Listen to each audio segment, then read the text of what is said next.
It's done, Exo. This world will become one. I have found the way. Throughout the pages of history, a narrative unfolds of human ambition to steer the course of the future. This story is marked by the rise and fall of civilizations, each striving for global dominance through technical innovations that bolster human evolution.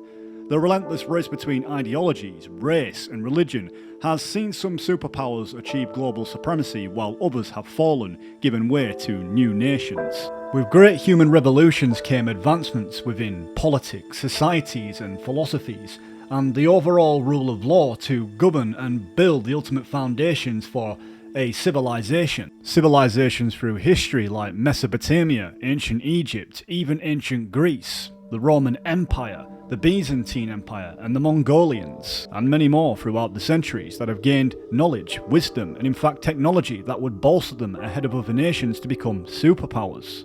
And within the subject matter of Metal Gear Solid, which places in themes and the backdrops of such topics or world events that massively surround its narratives. In the age of exploration and the early modern period, witnessed the Spanish and Portuguese empires exploring and colonising vast territories, spreading their cultural and religious influence. The British Empire at its height was the largest empire in history, shaping global politics, economics and culture. The French Empire, both Napoleonic and colonial, further spread European influence worldwide, and within the modern era and world wars, was dominated by the transformative impacts of the world wars. In the contemporary era, three nations, the United States, China and Russia, stand as the dominant powers on the global stage. Each has shaped the world through their unique paths to power. United States post-World War II, the US established itself as a global leader in democracy, the world police, economic innovation and military strength. Its technological advancements and cultural influence continue to shape global dynamics. The aftermath of these global conflicts led to the establishment of international organisations aimed at preventing future wars and fostering global cooperation. The United States emerged as a superpower, leading in the economic, military and technological spheres. The Soviet Union's influence during the Cold War era showcased a different ideological approach, emphasising state control and rapid industrialisation. And China's rapid economic growth and significant investments in technology and infrastructure have positioned China as a formidable global power. China's Belt and Road Initiative exemplifies its ambition to expand its influence throughout economic partnerships and infrastructure projects. And with Russia, it's its vast natural resources and military capabilities. Russia continues to exert significant influence, particularly in Eastern Europe and parts of Asia. Its strategic moves on the global stage often reflect its desire to counterbalance Western's dominance. Between ideologies of capitalism and communism, the stars and the stripes, and the hammer and sickle. Every era needs its symbols to control the people, whether it be the stars and stripes, or the hammer and sickle.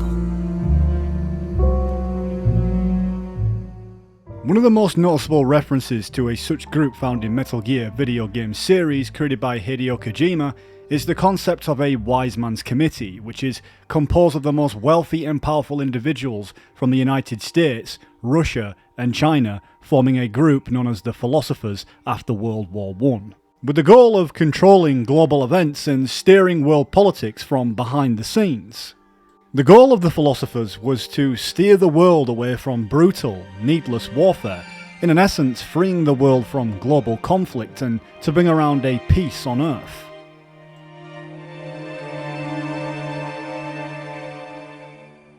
In the subjective matter of Metal Gear Solid, around its fiction is the non-fiction of something called the League of Nations, which was established within the 1920s as an international organisation aimed at maintaining world peace and preventing future conflicts. You could say it was the precursor to the United Nations. And within the fiction of Metal Gear Solid, at one point the entire world was united by the biggest superpowers in the world.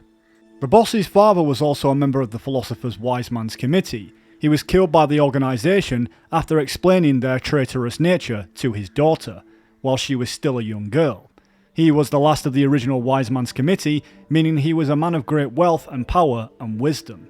But with that would try to explain details of perhaps an infiltration, an intrusion within the politics and the nature of secret societies trying to shape the world.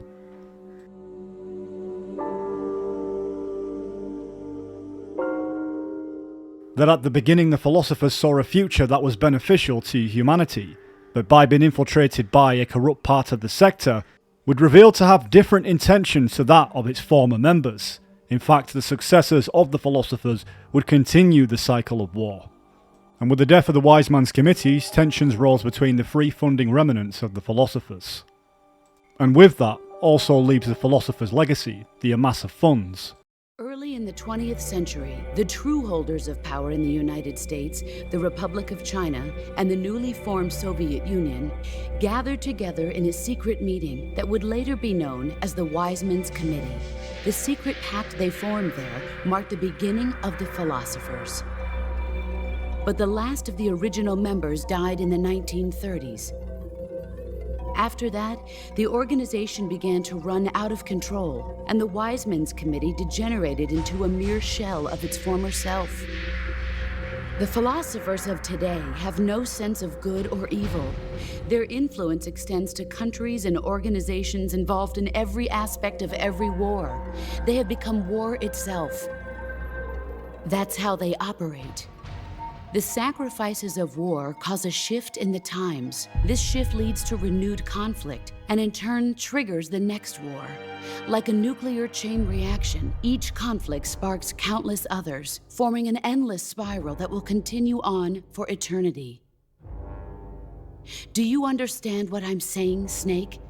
By consuming me and you, the philosophers intend to keep that cycle going forever. It was my father who explained all of this to me. He was one of them. You see, I am the last remaining child of the philosophers. As the boss grew older, she inherited not only her father's knowledge, but his burdens. Tragically, the revelation of these forbidden secrets would seal her father's fate, fearing that his knowledge and potential descent could threaten this secret society's plans.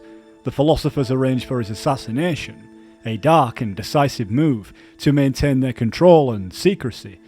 This devastating loss profoundly impacted the boss, fueling her resolve and shaping her destiny.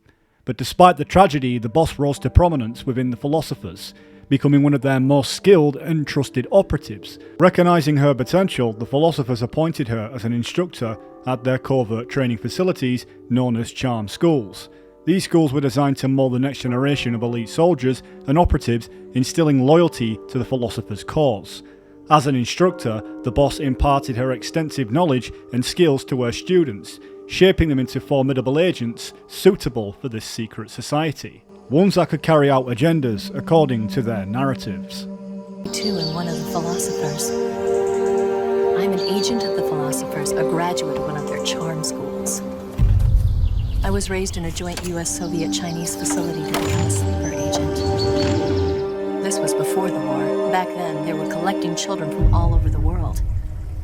As a result, I'm indistinguishable from a native-born American. So it didn't surprise me when you and Vulcan couldn't tell the difference.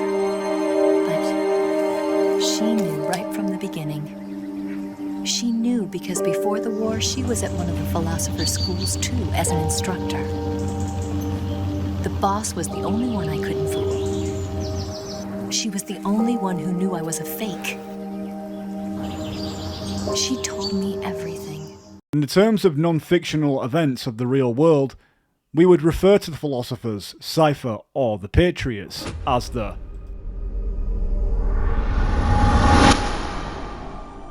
This satanic plot was launched back in the 1760s when it first came into existence under the name of the Illuminati. This Illuminati was organized by one Adam Weishaupt, born a Jew, who was converted to Catholicism and became a Catholic priest, and then, at the behest of the then newly organized House of Rothschild, defected and organized the Illuminati. Naturally, the Rothschilds financed that operation.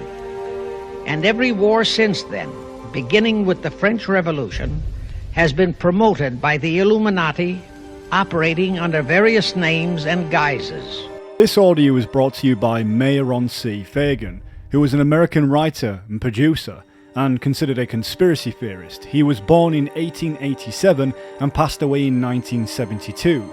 Fagan is best known for his controversial views on global conspiracies, particularly focused on what he believed to be the secret agendas of the internationalized organizations like the United Nations and the Illuminati. And how one of the most powerfulest families in the world, such as the Rothschilds and other big oligarchs, would be behind some of the major wars that have taken place over the years to destabilize the world for their infiltration to establish their organization. That would include instigating the wars on both sides, as well as being able to finance them wars. During World War I, the Rothschilds banks, along with other financial institutions, were involved in the war financing. This included underwriting government bonds and providing loans to national governments to finance military expenditures. Those news bulletins reveal the names of the original founders of the Illuminati and the Americanized names of their descendants in the present CFR. Now I'll go back to the activities of the original Illuminati conspirators. As revealed in News Bulletin number 122, one branch of the Rothschild family had financed Napoleon. Another branch of the Rothschilds, both branches the real masterminds of the Illuminati, financed Britain, Germany, and the other nations in the Napoleonic Wars. Immediately after the Napoleonic Wars, the Illuminati assumed that all the nations were so destitute and so weary of wars that they'd be glad for any solution. So the Rothschild stooges set up what they called the Congress in Vienna, and at that meeting they tried to create the first League of Nations, their first attempted one world government, on the theory that all the crowned heads of the European governments were so deeply in debt to them that they would, willingly or unwillingly, serve as their stooges. In regard to this whole affair, would remind us much so of Major Zero, a man who would take his stage up in the government of the United States and eventually the takeover of the entire world. What Zero wanted was an orderly world, one governed by rules. His fortune grew through countless wars, and his words influenced decision-making all the way up to the Oval Office. As the world saw the rise of digital technology, IT, the internet, and genetics, the Patriots' power grew immense. Their roots spread and took hold throughout the globe. In time, they began to dictate the fate of entire nations from the shadows. But to do so would infiltrate one of the biggest superpowers in the world as the United States for his beginning stages of his plans, working within the secrecy of the shadows, working alongside the US before eventually taking control. In the context of the Illuminati, it's ironic that Mayron himself would suggest that such organizations like the Rothschild to fund different empires across Europe to fight amongst each other in wars. Yet on the other hand would have other establishments within their control that would establish the League of Nations, which was established shortly after the likes of World War I, after the disastrous effects of the economy given on all the destroyed businesses and infrastructures that run within societies. Civilizations would naturally be torn apart, given on the nature of war itself, and behind all of that would be those who would profit from both sides of the war depending on who the winner was. In a world governed by a financial economy, and also materials such as gold and precious metals, as Mayron Fagan seems to suggest that behind the Illuminati is a wealthy group of men that have their shares within some of the big centralized banks across the world that governments rely on. And as for the stooges that Mayron Fagan refers to, is those that can obviously be bought and paid off to commit all kinds of corruption within the geopolitical landscape. And if we are to cross-connect the stories between Metal Gear Solid and real-world events that are regarded as a conspiracy, one could say that's the reason for why the philosophers had their amass amount of funding throughout the global wars through these centralized bank systems that profited and gained interest from their financial profits that the governments would have to pay back in terms of debt. It appears that war can be very profitable for the likes of the Illuminati, or if you would rather, the Patriots and the war economy. The Philosopher's Legacy.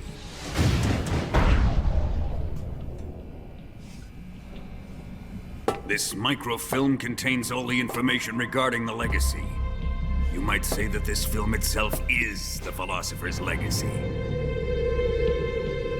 During the last Great War, the most powerful men in America, China, and the Soviet Union had a secret pact. The pact was a blueprint for defeating the Axis powers and creating a new world order. To secure victory in the war, the three countries pooled their resources to conduct the most covert types of operations and research. The atomic bomb, rocket technology, the Cobra unit. And they amassed an enormous sum of money to fund these projects, enough to fight the war 5 times over. That wealth is the Philosopher's Legacy. After the war was won, the three countries were to divide the Philosopher's Legacy amongst themselves. This explains why the United States and the Soviet Union were able to steal away the best scientific minds in Germany as soon as the war ended. But our great motherland has far surpassed its pathetic rivals. We possess enormous wealth, the most advanced technology, and overwhelming power, assets fitting of our great country. My father was one of the men in charge of managing the Philosopher's Legacy. In the confusion that ensued after the war ended, he devised a series of ingenious plots to ensure that the Soviet Union would have total control over the legacy. Money was divided up and laundered through banks all over the world. Myron Fagan would further imply that not aside from these wealthy elites funding the war, that in fact would predetermine or even instigate a war, and of the biggest wars of all time known as World War I, a kind of incident both Wiseman and Albert Pike had incorporated into their blueprints. Both of these men were considered high-degree Freemasons. Whilst Freemasonry has millions of members worldwide, including notable historical figures, it's not a secret society, it's a society with secrets. This secrecy, along with its rituals and symbols, has led to suspicion and numerous conspiracy theories along the way. A lot of evidence and research could suggest that the Freemasons, especially the high-ranking elites, are tied in with Luciferianism and satanic practices. In the worlds of Freemasons there is several ranks, from the apprentice, which enter the first degree, representing the initial stage of learning and the beginning of the Masonic journey. Several apprentices within the Freemasonry have to go through rituals that involve symbolic purification and a series of oaths and obligations. Over the last few centuries, Freemasons have been accused of satanic practices, secrecy, murder, and other conspiracy theories involving political movements and historical events. When asked about Freemasons, most of the population would more than likely repeat some piece of information or symbol that they had seen in popular culture, such as the music industry and a wide variety of pop culture that is symbolic to the secret societies. With those within Freemasonry who take oaths, so do those who participate within the allegiances to the Illuminati. The one-eye symbol is of the Illuminati, and it represents the all-seeing eye, which is representative of intelligence, wisdom, and enlightenment.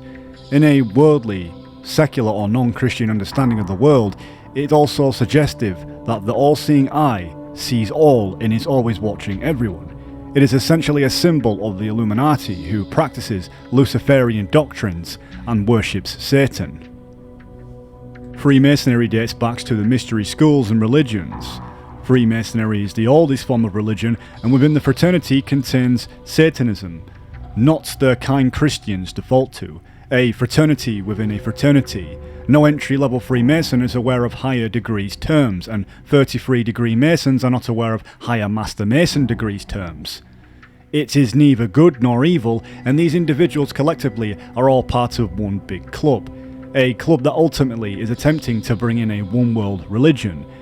Any prominent celebrity you see in the mainstream has knowingly or unknowingly agreed to certain terms to get to this position that they are in. The industry gives nothing for free. How far the individual goes is a personal and spiritual pursuit that ultimately that they aren't in full control of. It's a subjective matter, but one that has merit. or something that's considered a practical joke on the entire world to have a laugh at the public, or either it's just a misconception of what it really is.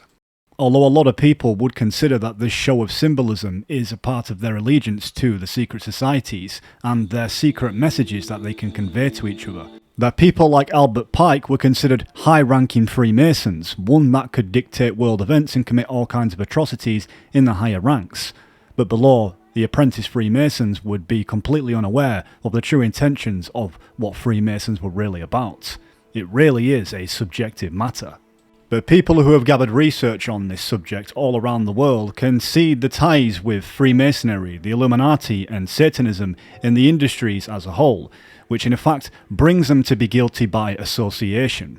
In the profound speech of Myron Fagan, it be these very same organisations such as the Illuminatis and Freemasons and Albert Pike as such that would be behind the schematics of the formation of World War I and the reason for why it started. Throughout the 19th century, from 1814 to 1914, the world as a whole was at peace.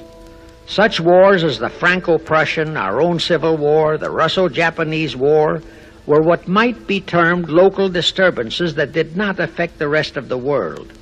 All the great nations were prosperous, the peoples staunchly nationalistic and fiercely proud of their sovereignties. It was utterly unthinkable that the French and the German peoples would be willing to live under a one-world government, or the Turks and the Russians, or the Chinese and the Japanese. Even more unthinkable that a Kaiser Wilhelm, or a Franz Joseph, or a Tsar Nicholas, or any monarch. But bear in mind that the peoples in all nations are the real power, and only one thing, war, could make the peoples yearn and clamor for a peace-ensuring one-world government. But it would have to be a frightful and horribly devastating war. It could not be just a local disturbing war between just two nations. It would have to be a world war. No major nation must be left untouched by the horrors and devastation of such a war. The cry for peace must be made universal. Actually, that was the format set by the Illuminati and Nathan Rothschild at the turn of the 19th century. They first maneuvered all of Europe into the Napoleonic Wars. Then the Congress in Vienna, which they, and particularly Rothschild, planned to transform into a League of Nations, which was to have been the housing for their one-world government, exactly as the present United Nations was set up to be the housing for the forthcoming, God forbid, one-world government. The world that the boss envisioned will finally become a reality. Race, tribal affiliations, national borders, even our faces will be irrelevant. The nature of communication itself will change, and it will make mankind whole again. I won't go into how they accomplished this first step to launch a world war. History records that World War I was precipitated by a trivial incident, the kind of incident both Weishaupt and Albert Pike had incorporated in their blueprints. That incident was the assassination of an Austrian archduke, arranged by the Illuminati masterminds. The war followed. It involved Germany, Austria-Hungary, and their allies, so-called the Axis powers, against France, Britain, and Russia, called the Allies. Only the United States was not involved during the first 2 years. By 1917, the conspirators had achieved their primary objective. All of Europe was in a state of destitution. All the peoples were war-weary and crying for peace. In the intricate narrative of Metal Gear Solid's shadowy organisation and secret societies that play a pivotal role, often manipulating governments and striving to establish their own new world orders to control the globe. Much such influential figure is Major Zero, whose ambitions and machinations reveal the complex interplay of power and secrecy. Major Zero, once a key ally, becomes a central antagonist driven by a vision of a unified world of the boss's will. His actions are deeply influenced by the legacy of the Philosophers, a secretive group with this immense power and resources. In fact, it becomes the focal point of Zero's plans. Zero conspires with the enigmatic Ocelot, a master manipulator, a part of the Illuminati, but in the sense of the Metal Gear world combined with the real world. The double agents, and together they would orchestrate a series of events designed to seize control of the remaining philosopher's legacy. To achieve their aims, Zero and Ocelot would use the charismatic Gene, a rogue agent with his own aspirations. By manipulating Gene into leading a rebellion and seizing the CIA's new Metal Gear, Zero would create a scenario that forces the CIA's director into a vulnerable position. The philosophers, in a sense, before Zero was very much like the Illuminati. They still wished to continue the war economy and the corruption that comes along with it. Zero's grand design in the use the massive funds of the power from the philosopher's legacy to end the influence of the philosophers, which he'd envision a world under control, free from corruption and division he had witnessed within the American branch of the philosophers. His actions set the stage for a new era of global influence and control, one based on information rather than violence. But just like Albert Pike in the similarities of Metal Gear Solid, would still be behind staging such events to gain their own influence. In fact, throughout the events of Metal Gear Solid and the world beyond it, Zero would always have some sense of involvement in manipulating world affairs from behind the scenes, even long after he was dead. Well, I'll be damned. So it was you who was feeding me information. Yes, the DCI's death should pass as suicide. They'll claim he did it because he felt responsible for the theft of Metal Gear. We can look forward to a major shakeup on the 7th floor at Langley shortly. It looks as if everything is going exactly the way you wanted it. When the DCI saw the trajectory data you supplied and found out he was the target of the nuclear strike, he brought the philosopher's documents right to me. Yes, we should have known Gene was serious about launching those nukes. Seems our insurance policy came in handy after all. He did quite well. And now I've got the legacy. Is that all part of your script too? Using him in the Fox unit like that. Only you could have pulled it off. But you won't be using me anymore. Something else, boss. It isn't just the U.S. agents who've gone missing.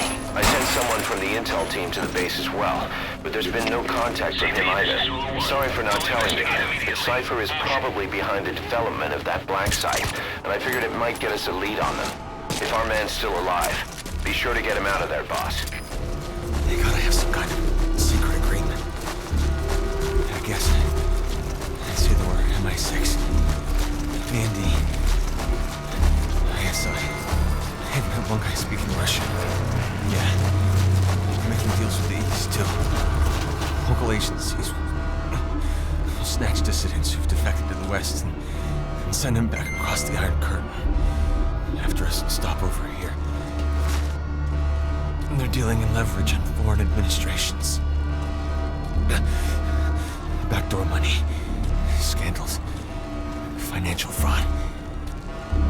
By sharing information that governments want to sweep under the rug, they gain leniency for their agencies.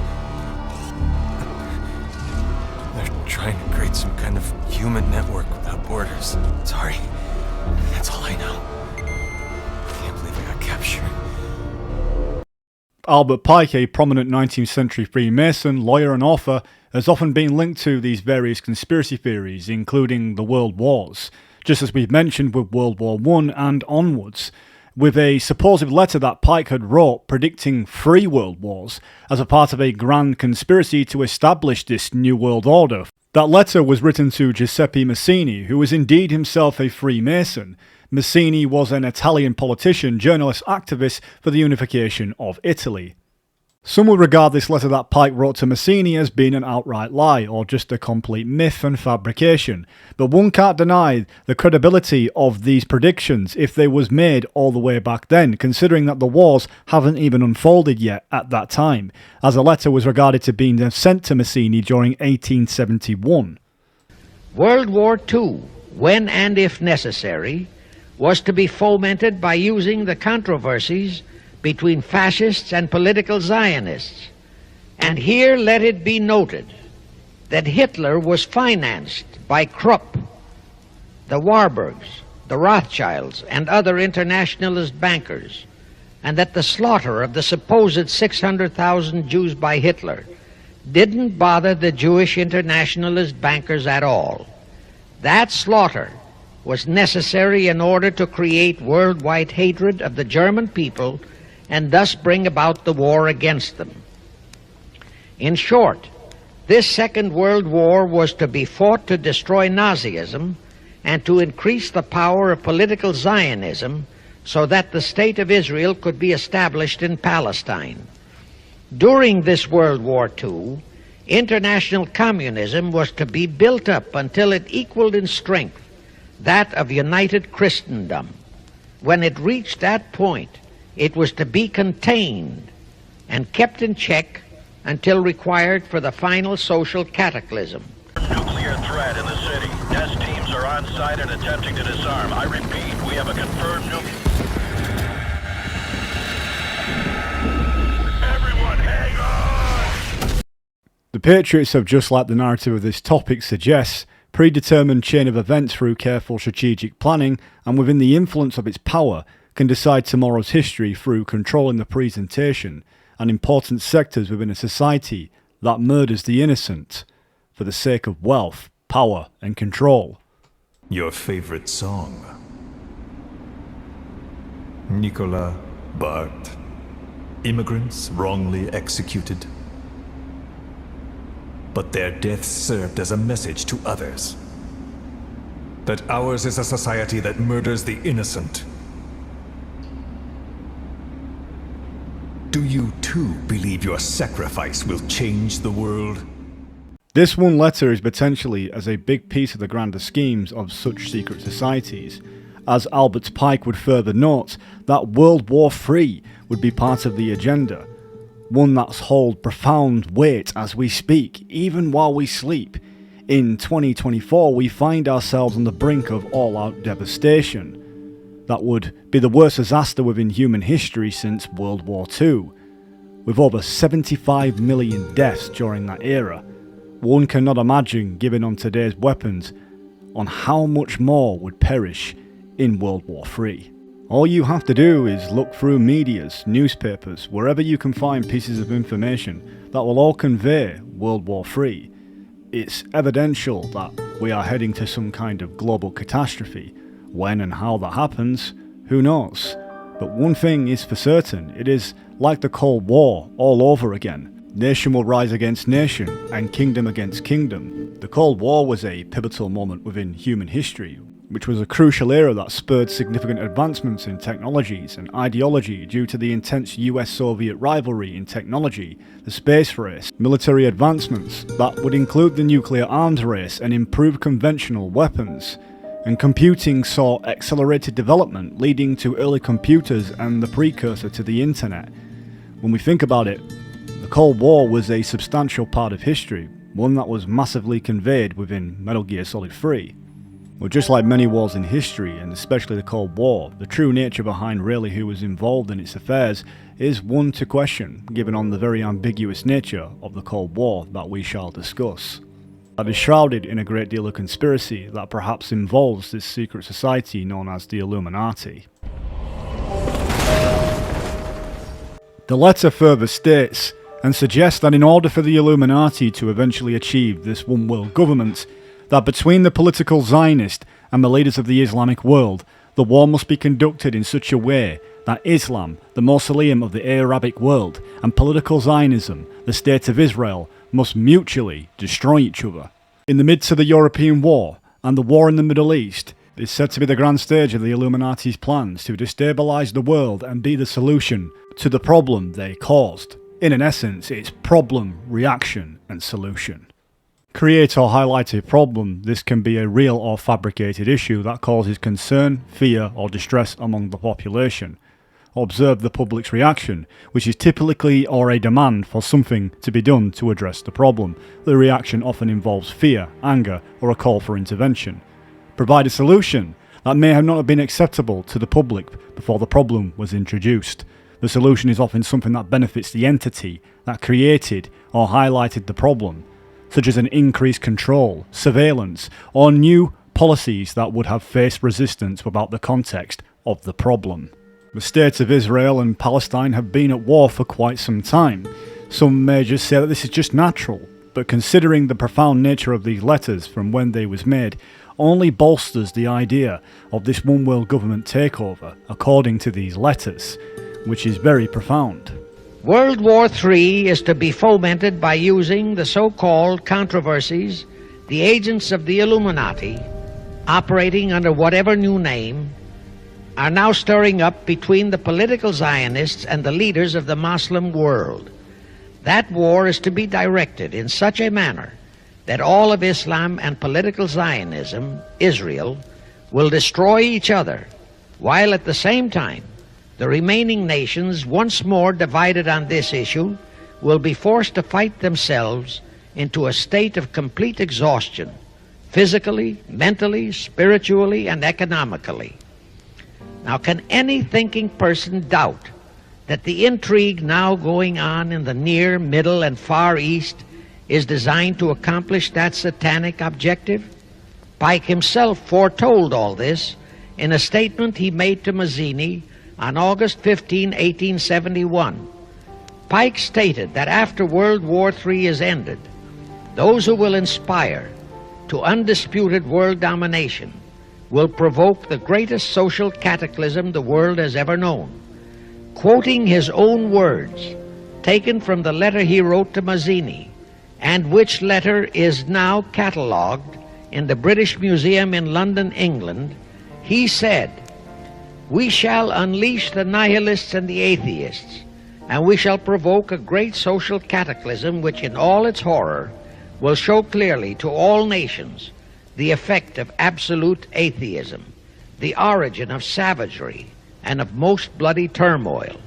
Then everywhere the people forced to defend themselves against the world minority of revolutionaries will exterminate those destroyers of civilization, and the multitudes disillusioned with Christianity, whose deistic spirits will be from that moment on without direction and leadership, and anxious for an ideal but without knowledge where to send its adoration, will receive the true light through the universal manifestation of the pure doctrine of Lucifer, brought finally out into public view, a manifestation which will result from a general reactionary movement which will follow the destruction of Christianity and atheism."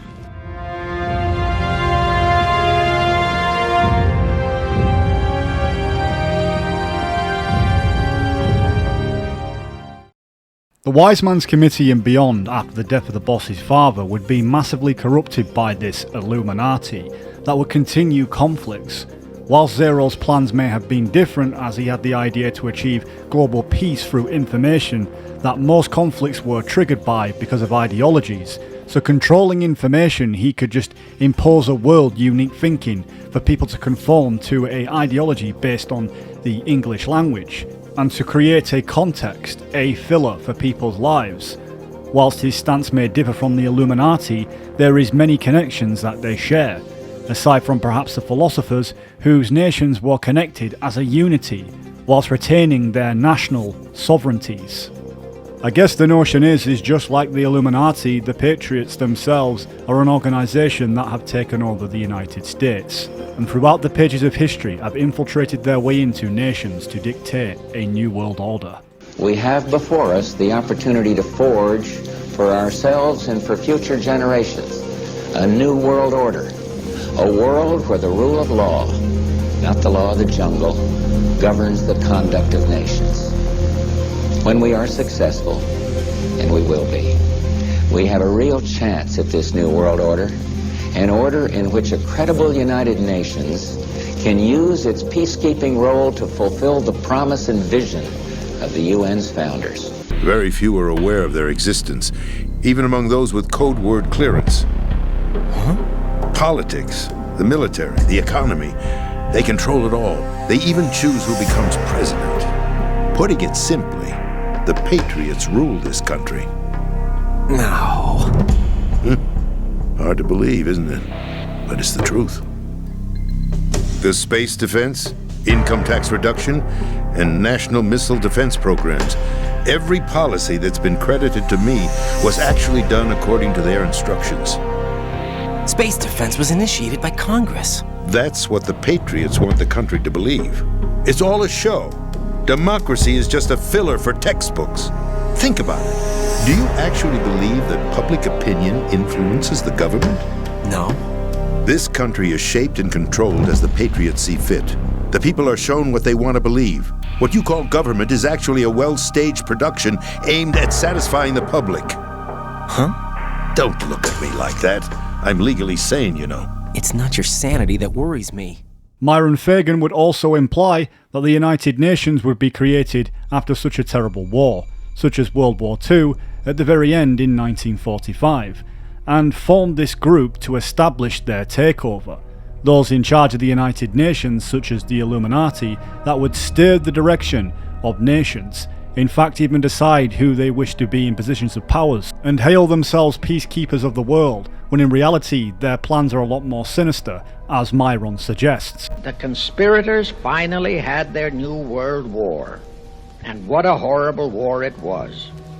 And in 1945, the conspirators finally achieved the United Nations, their new housing for their one world government. And truly amazing, all of the American people hailed this foul outfit as a holy of holies. Even after all the true facts about how the UN was created were revealed, the American people continued to worship that evil outfit.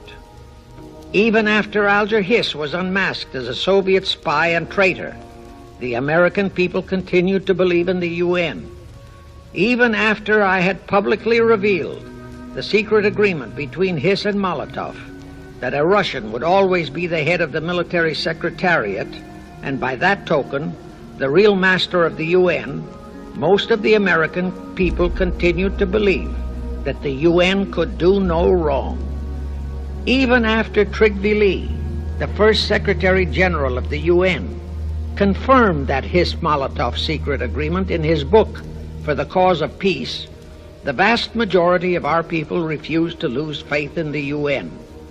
Even after the truth about the Korean War was revealed. You know that at their secret meetings at Yalta, Roosevelt and Stalin, at the behest of the Illuminati operating as the CFR, decided that the UN must be placed on American soil. Do you know that most of the UN Charter was copied intact, word for word, from the Marx Manifesto and Russia's so-called Constitution? Do you know that the only two senators who voted against the UN so-called treaty were the only two senators who had read it? Do you know that since the UN was founded, communist enslavement has grown from 250 million to 1 billion? Do you know that since the UN was founded to ensure peace, there have been at least 20 major wars incited by the UN, just as they are now inciting a war against Little Rhodesia? In the world of secret societies, we have these cover-ups, staged events that happen through governments that are being controlled by this nefarious organisation. The Patriots are no stranger to such thing, especially in terms of Metal Gear Solid 1, because it states that the Shadow Moses incident, the United States government would deny any involvement and would subsequently issue a cover story which claimed the revolt was the work of a radical right-wing group. When we refer to this subject matter of secret societies pulling the strings within government, Metal Gear Solid's franchise is an example of corruption of the deep state. We even saw that back then within the creation of the Terrible Children. But interesting of all is the book that Natasha Romanico wrote called In the Darkness of Shadow Moses, which reveals some profound information behind the Patriot scheme and corruption. The book attempted to expose the details of Solid Snake's missions to Shadow Moses Island, which had previously been concealed from the public. The book would reveal the existence of the new nuclear weapon at the secret US facility, and the government's attempts to eliminate the terrorists that have taken it, with a bioengineered assassination virus with Solid Snake being its vector. It's also detailed the background of Rex's development and the bribing of the DARPA chief Donald Anderson, the suspicious arrest and death of the US Defense Secretary Jim Houseman, and the involvement of the shadowy organization known as the Patriots, along with Richard Ames. It was also stated too that Jim Houseman's actions later resulted in his death, supposedly by a self-inflicted gunshot, although Romanico suspected, due to witnessing his final actions late into the mission, that the Patriots had arranged to silence him, as he refused to take the fall. That book is very interesting in regards to the real world and the Metal Gear universe. Natasha is essentially somewhat of a whistleblower, part of a philanthropy to shut down government corruption. It's a very interesting topic in which Kojima has delved into, to show that there is people actively fighting for truth. It's something that I recommend you guys check out in your spare time if you wish to know more about the history of Shadow Moses and the corruption behind its scandals. Every one of my investigations takes me to one name, then hits a brick wall. The name is the Patriots. Who are they? I wish I knew. I have no idea if this is an individual or an organization even. But once we expose the presence of this Marine Corps Metal Gear to the world, maybe that will shake the Patriots out of the tree. This mission is partly about that too. When the photos are in, we'll put them online and blow this whole thing wide open on the web. Don't you think that the authorities will just shut us down? Probably, but it won't matter. There'll be mirror sites spawning within minutes after those images go up. We won't even have to ask. People will be grabbing the pictures. There's no way anyone can stop it. Information has a life of its own, and as long as it lasts, it'll keep existing, even if it has to change its form or location. Life? Yeah, the desire of people to learn, the demand for data. That's called idle curiosity in my book. Everyone's got some of that, and sometimes it can pave the way for truth. That's what I believe. Otacon and Snake are philanthropists, and are in essence anti-establishment. Their interest for truth to expose these corruptions of the elite, and to reveal important information to the public. But with the digital age, and the controlled context of what is considered suitable information to the public, is difficult to determine what is real and fake. Usually when public scandals occur, they're either wiped from the internet and called a conspiracy, when in reality it may be fact. Or is it just more information, disinformation, regarding the larger forum's narratives? The idea of the Patriots and the Illuminati is to put the blame on someone else within an organisation they've created. Perfect example was someone like Jim Houseman, who supposedly inflicted a gunshot wound on himself, but in reality was eliminated by the Patriots. And with that, Solid Snake in essence was believed to be dead by the Patriots too, after the incidents of the tanker. But with the whole idea to lure him out of hiding and put a stop to his anti-Metal Gear activities, and to expose him to the entire world as being something he wasn't, a terrorist, glamorizing it within the media, changing the public's perception, one that is so heavily dependent on the system, it couldn't possibly function without it. But Solid Snake and Otacon are the perfect example for those who fight for the truth, even at times exposing these scandals. It seems with the digital age that even the elites can't keep out information that is a threat to their associations. We're led to believe that a democracy comes with freedom of speech, yet platforms such as YouTube and other places would shut down particular pieces of information that wasn't suitable to a narrative, even if it's incorrect. Hence why people would use other platforms to spread information that they would consider valid and would be allowed to be distributed. For example, there's several people within the world who are revealing pieces of information that are essential to exposing the likes of the Illuminati or the Patriots, but given on their public status isn't high enough to affect a larger forum such as the Patriots that would consider them a threat. It's only the people that have a voice enough to reach a wider audience that are considered a threat are either silenced or shut down completely. I took these photos 2 years ago. I know these pictures. They were on the news on several websites. If I remember right, the reporters blamed you for sinking the tanker. That's right. Otacon, me, we were used. We'd hoped that by going public with photos of the new Metal Gear, we could persuade the government. At least that was the plan at the time. Number 4.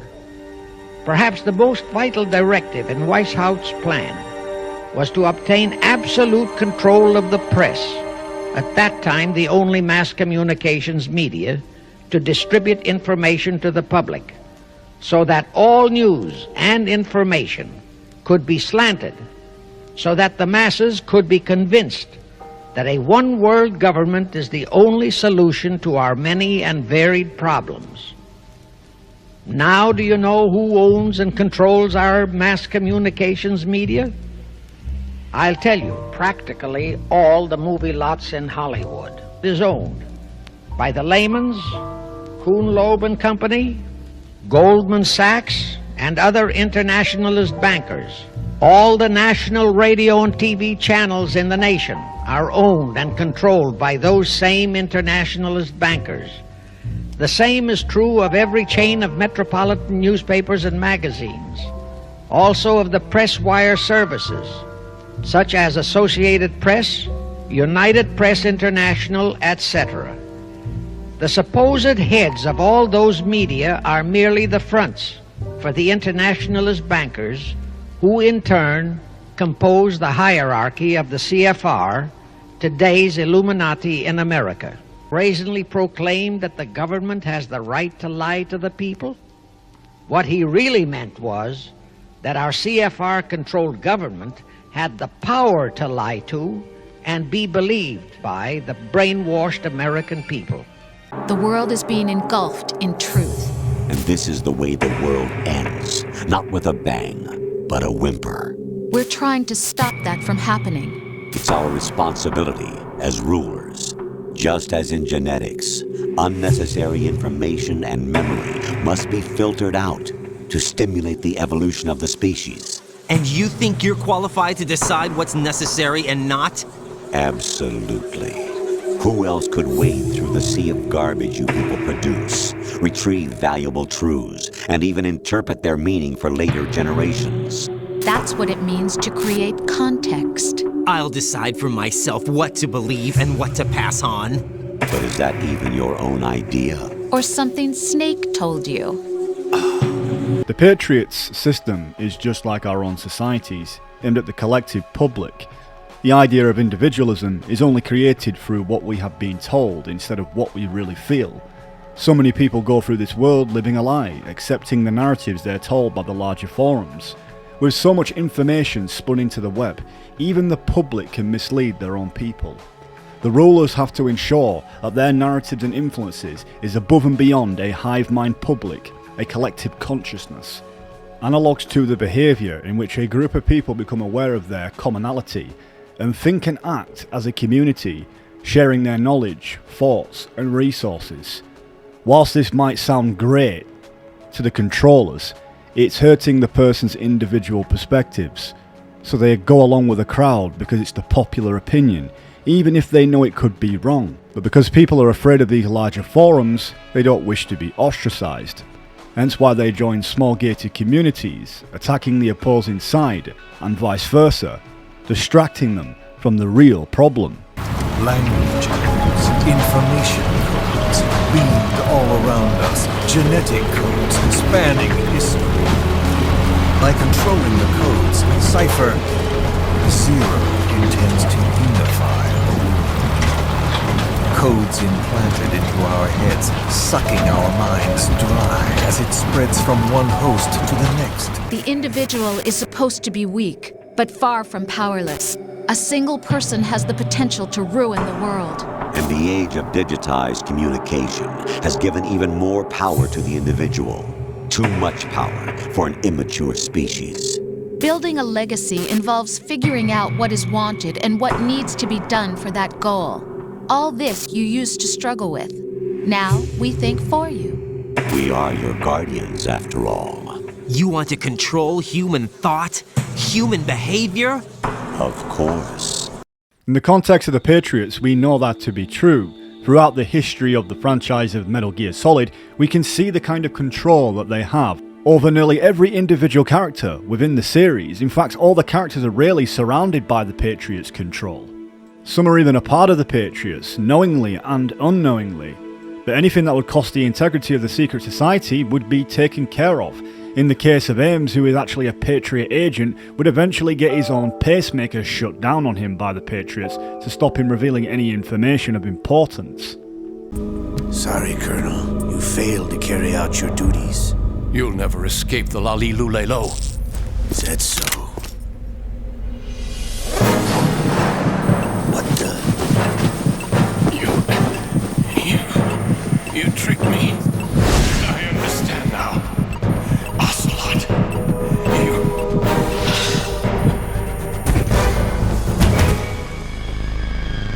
Then there's Olga Kalukovich, who is another pawn of the Patriots, as her child has been snatched by the Patriots themselves. It awfully reminds us of The Boss, and when Ocelot got taken by the philosophers. They know no bounds to the blackmail that they will use to use people as pawns. In regards to Olga, it was imperative that Raiden completed his mission, otherwise her child would die. Which in turn would mean selling out to her own unit in order to protect what she believes is important. The Patriots' control, wealth, power really knows no bounds. I was pregnant at the time. The sorrow was the father. I gave birth on the field of battle. A beautiful baby boy. But my child was snatched away from me by the philosophers. Your nanomachines, they're transmitting your vital signs to the Patriots. If you die, my child dies. You understand? Metal Gear Solid also explores the ideas that governments may be under control of a larger organisation, perhaps the wealthy elites or the deep state. Such is the case for the likes of Solidus, who was part of the Terrible Children project, who was no doubt placed within presidency under the Patriots' orders. Raiden is the perfect example of the oblivious public masses, who in turn that there is no power above presidency or prime ministers, that in fact the decisions that they make is based on the votes for the elections, for the things they voted for. But the truth is, in reality, it's all just one big show. These votes don't really mean anything, and that governments and different prime ministers will be picked and appointed in position by the deep state. Raiden, just like Solid Snake, is a vector for the Patriots, one that will protect the integrity of their organisation. It doesn't matter who they put in the line of fire, as long as they are still in power. Patriots. Even I don't know who the actual members are. Are they financial, political, or military leaders? No one knows who the Patriots really are. Even my instructions come from a cutout. All I've been told is that every key decision is made by a group of 12 men, known as the Wiseman's Committee. Your office? The White House? Merely puppets, pawns in a game. By pledging my loyalty, an insignificant son of a senator was awarded the presidency. Of course, that wasn't the only price I had to pay. What do you mean? Even if a pawn becomes a queen, it is still just a playing piece. What are you saying? Whether you believe it or not, the balance of power rests in the hands of the Patriots. They regulate the country's various interests through controlled presentation, staging a drama that is palatable to the general masses. Can you imagine what would happen if they ceased to function? Picture a massive political vacuum, a space that every powermonger will try to fill for their own greedy ends. I'm talking about an unregulated power struggle, panic, civil war, chaos. Like it or not, the Patriots is an organization that must continue to exist. So you changed your mind because you wanted to avoid global chaos. Exactly. What is interesting to know, as President Johnson explains, is that people have become so dependent on the system. If it ceased to function overnight, how much chaos it would cause. Considering that how much people depend on it to function, that in fact it's almost a necessary evil, one that had integrated into human society, that is a part of us essentially. We depend on different channels and sectors to function within these societies, unless you're a complete hermit who lives off the grid and doesn't depend on government states. In a sense, people have become hardwired into the system. They are a part of its functionality. Whether they choose to or not, they really have no choice. It's not power I want. What I wanted to take back from the Patriots are things like freedom, civil rights, opportunities. The founding principles of this country. Everything that's about to be wiped out by their digital censorship. The Patriots are trying to protect their power, their own interests, by controlling the digital flow of information. I want my memory, my existence to remain. Our founding fathers knew full well the power of money. They knew that whoever had that power held the destiny of our nation in his hands. Therefore, they carefully guarded this power when they set forth in the Constitution that Congress, the elected representatives of the people, alone would have that power. Just like the Patriots, the real-world events that happen in our politics are not too far from presidents or governors who perhaps may be taken out or eliminated for not following directions and the rules of what the establishment wants them to follow. The records state that Lee Harvey Oswald was behind the assassination of Kennedy, and he acted alone by directly shooting Mr. Kennedy with a rifle. To Lyndon B. Johnson, who did it. According to Madeleine Brown, LBG whispered in her ear the day before the assassination, and to quote, "After tomorrow, those Kennedys will never embarrass me again. That's no threat, that's a promise." End quote. To the Central Intelligence Agency and the military complex, since President Kennedy didn't accept the corrupt directives of such organizations. Some believe Kennedy was shot because he wanted to take the printing of money away from the Federal Reserve, one of the largest private banksters. He also wanted to pull out of Vietnam, which would have cost banks and arms manufacturers billions of dollars. If one simply reads War is a Racket by General Smedley Butler, you can read some of these statements. Then you have lesser reasons why he was shot, such as his planning to split up the CIA, wanting the USSR to work as partners in the space race, and getting heavy with Israel over its nuclear ambitions. And just the overall bots job in the Bay of Pigs. There is a big list of all these different conspiracies regarding what happened to JFK, some far more credible than the ones that you've seen. According to some given evidence and comprehensive analysis from some people, it is indeed undeniable that they say Lee Harvey Oswald did not kill John F. Kennedy, and in fact he was merely a pawn that successfully was manipulated through a conspiracy. That would include eyewitness accounts, photographic evidence and reports from officials, fundamental key evidence proving that Lee Harvey Oswald was innocent. Lee Harvey Oswald was arrested within 90 minutes after the assassination and was charged with John F. Kennedy's murder at 1:30 AM the next morning. The reason for his arrest came about after he was spotted in the canteen of the school book depository in the Dele Plaza at 12:32 PM, 1 minute after the fatal headshot of John F. Kennedy, and was later accused of shooting Officer J.D. Tippit more than an hour later. He was found and arrested in a nearby cinema. The police had to make an immediate arrest, and Lee Harvey Oswald was considered the perfect suspect as he had previously lived in the Soviet Union and was a communist supporter. Intertwining Oswald's communist beliefs and him inhabiting an unmistakably capitalist country, there is sufficient motive for Oswald to assassinate John F. Kennedy. According to police reports, Lee Harvey Oswald declared on numerous occasions that he was simply framed as a patsy or a stooge. This statement itself from the accused arouses much more suspicion as to who was truly involved in the planned murder of JFK. According to his finding that Lee Harvey Oswald did not kill Kennedy, and that he couldn't have possibly been able to shoot Kennedy on the 6th floor of the school book depository. This is feasible as he was found by a policeman on the 2nd floor approximately 72 to 90 seconds after the fatal headshot, casually drinking a Coke. Hence Oswald would have to have run down 4 flights of stairs and passed 2 women without being noticed, and somehow have enough breath so he would not look suspicious when found by a policeman.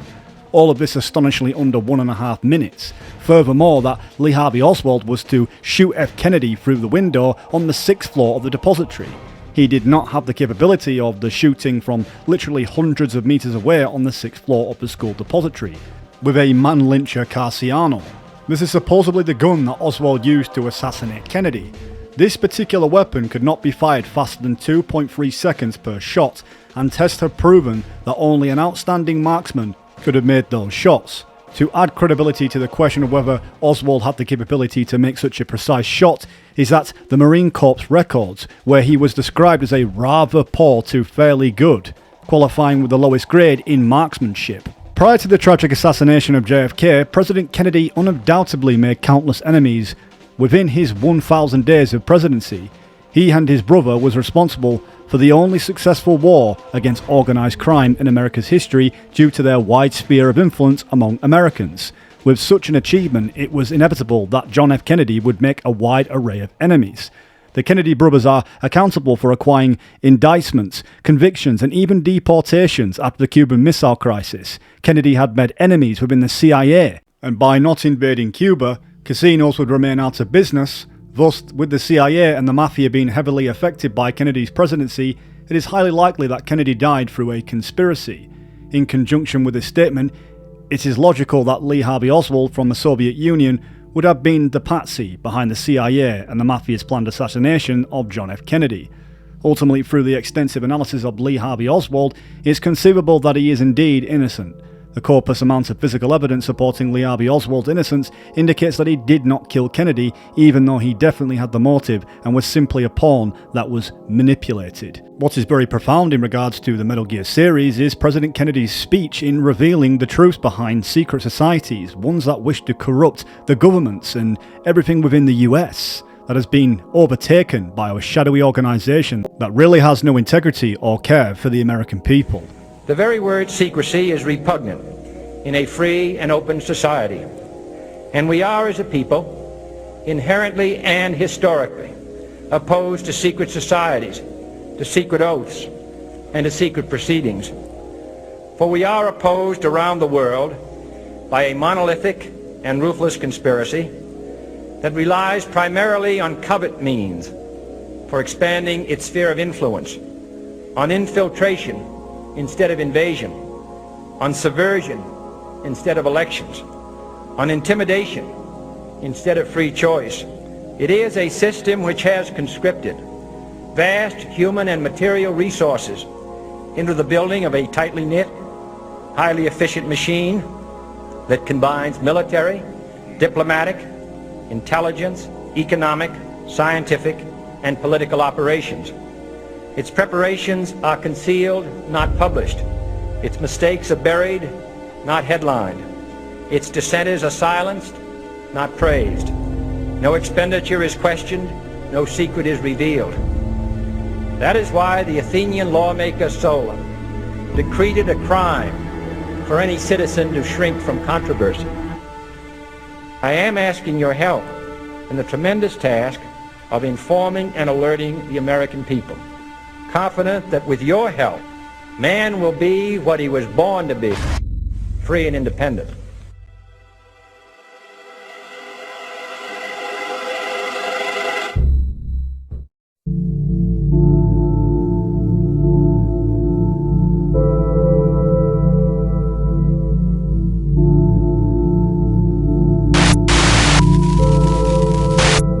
In continuation to the United Nations, which according to Myron Fagan is a cover to impose this one world government, in relation to Metal Gear Saga, that does significantly highlight his statements.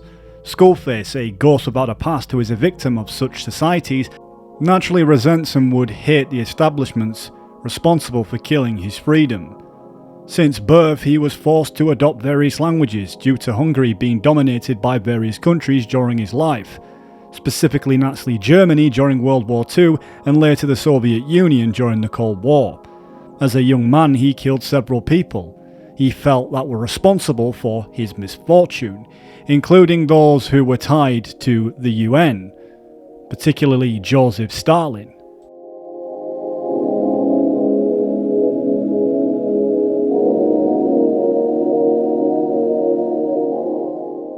Of course, Skullface wouldn't play by the rules and would be sat next to the man who was designed to take him out. Just another great insurance policy made by the Patriots to protect their own establishment. I'm quite sure you Metal Gear avid fans out there could name quite a few. After all, it really does seem like we all are some kind of victim to a larger game at play. People just playing chess, and we the pawns are the ones who put in position in this big giant financial monopoly board that keeps on turning the world. The question is, guys, do you want to play?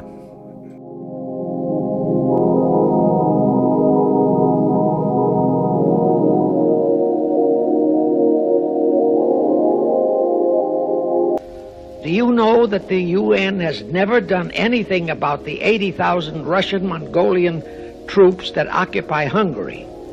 Where was the UN when the Hungarian freedom fighters were slaughtered by the Russians? Do you know that the UN and its peace army turned the Congo over to the communists? Do you know that the UN's own so-called peace force was used to crush, rape, and kill the white anti-communists in Katanga? Do you know that the UN stood by and did nothing while Red China invaded Laos and Vietnam? That it did nothing while Nehru invaded Goa and other Portuguese territories? Do you know that the UN was directly responsible for aiding Castro? That it does absolutely nothing about the many thousands of Cuban youngsters who are shipped to Russia for communist indoctrination? Do you know that Adlai Stevenson, of all people, said the free world must expect to lose more and more decisions in the UN?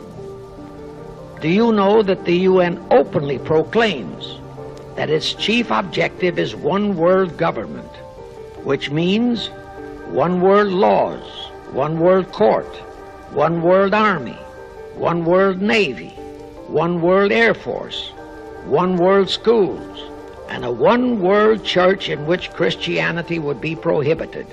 Do you know that a UN law has been passed to disarm all American citizens and to transfer all our armed forces to the UN? Such a law was secretly signed by Saint Jack Kennedy in 1961. Do you realize how that fits in with Article 47, Paragraph 3 of the UN Charter, which states, I quote, "The Military Staff Committee of the UN shall be responsible through the Security Council for the strategic direction of all armed forces placed at the disposal of the Security Council."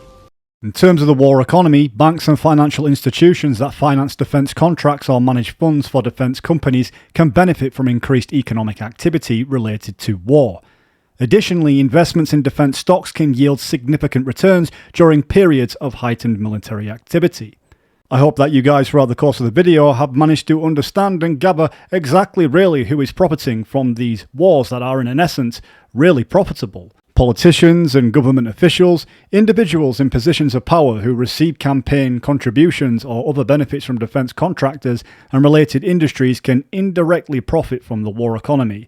Policies favouring increased defence spending can result in financial gains for these politicians, and the UN is no stranger to such monster. The war economy throughout the centuries have been profitable, but Metal Gear Solid 4 definitely showcases this, to show the monster that it has grown into, that in fact, now that AI is running the system, that it is solely dependent on war. Looks like you're doing pretty well for yourself. You might say that. What with the war economy and all, and the system clamping down on things. System codes are the law now, and control's essentially absolute, paving the way for fat profits if you're willing to bend the law. Demand keeps on growing thanks to the war economy. I sell ID guns to the PMCs and state armies, and naked guns to terrorist groups and paramilitaries. And these ID guns can't be sold on the black market. System's practically a license for us arms dealers to print money. Privatizing the military's made the PMCs big and bloated. And the fatter the PMCs get, the line between civilian and soldier is gonna get real blurry.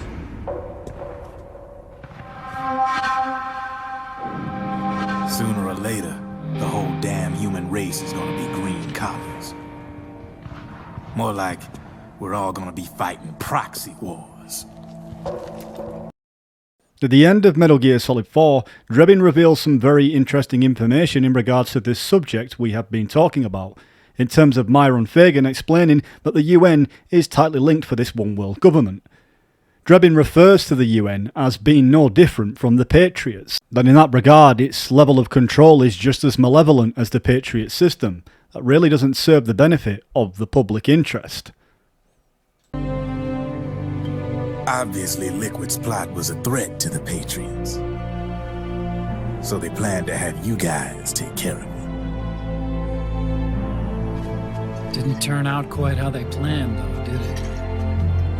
Yeah, well, I don't think they expected you to crash their system and wipe them out. So, does that mean you're out of a job now? Are you kidding? I got the Drebins. All the Drebins in the world are in on it. From now on, we're in business for ourselves. We are pawns no more. Easy there. The White House might have lost its taste for unilateralism, started to rebuild. But there's a lot of failed states out there that went bankrupt from their PMC habits, and they owe a shitload of money. Now, only question is, who's gonna pick up the tab? I'm sure these new governments will try and keep it under control with PMC corporate reform laws, but it ain't gonna be good enough. They all sunk up to their eyeballs in the war economy. Might not be a new world order, but the old order under the war economy's gone for good. I'm guessing the UN is gonna be more important than ever, what with multilateralism and all. A certain president said it best back during the Cold War. For in the development of this organization rests the only true alternative to war. Then again, the UN itself's just an old 20th century relic. And if you think about it, when you look at its history, it ain't that different from the Patriots. Ah, that's right. The nanomachines used to keep you sober. So in this conclusion, we see how Metal Gear Solid series reflects an image of our own world in that we all live amongst. And whilst we may be from different nations and speak different tongues and be different races and cultures, our hearts beat as one, with billions of people on the planet. There is something unique about us all that we can inspire to change, and to fight for what matters: liberty, freedom, and justice, and expression. That no one is above anyone else. And if we are to be governed, that it is for the people's interest for a better tomorrow, not one in lies and deceit and secrecy, but one that is to let the world be. But it seems like the human condition for power and control, for totalitarian governments who wish to shape a nation, will perhaps never change. Maybe it does seem like everybody wants to rule the world. Well, thanks once again guys for watching, and if you can, please support the channel. And if there's anything you want to add in the comment section down below in regards to this matter, I'm all ears. Well anyway, until we meet again. And I'm no longer afraid.